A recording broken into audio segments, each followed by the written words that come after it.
Each week, American History TV's Real America brings you archival films that help tell the story of the 20th century.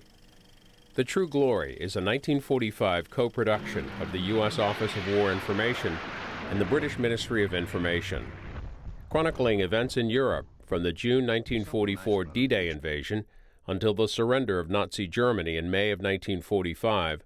The film utilized the work of over 1,400 combat cameramen. Last year, to mark the 70th anniversary of D-Day, the National Archives Motion Picture Preservation Lab digitally restored the film using software and a more tedious manual process to remove dirt, dust, and scratches from scans of each frame of the 81-minute film. As pocket after pocket of the foe fell, our hopes rose higher than the soaring flames that marked the broken towns of Germany. In Italy, 1 million prisoners came in, as with a single sudden blow, the German power was smashed.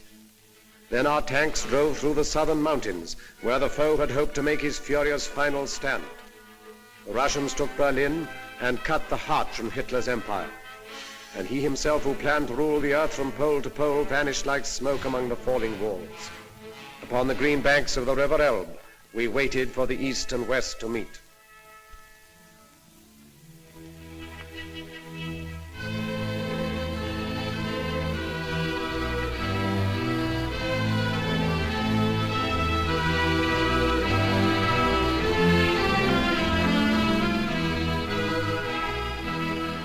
We linked up with the Ruskies at the Elbe River.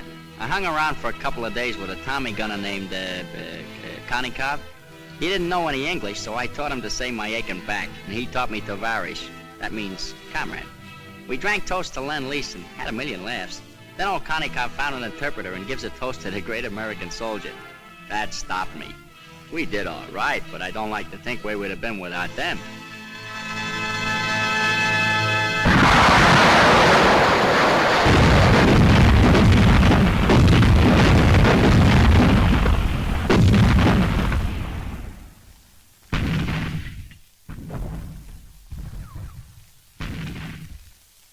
At 1 minute after midnight, May the 9th, 1945, the guns stopped. D plus 337.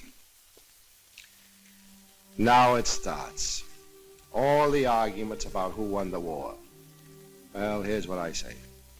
That no country on earth could have won it alone. So what does that mean?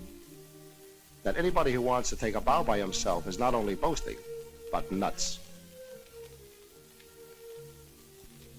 I spent 4 years in the infantry, and I saw my share. And during that time, I only met 3 men that liked to fight, and they were a little cracked. But it had to be done. Now that it's over, I feel good, except for one thing. All this talk about World War III. These big pessimists that talk so easy about another war just didn't see this one, or enough of it. To the victor belongs the spoils. That's what they say. Well, what are the spoils? Only this. A chance to build a free world, better than before.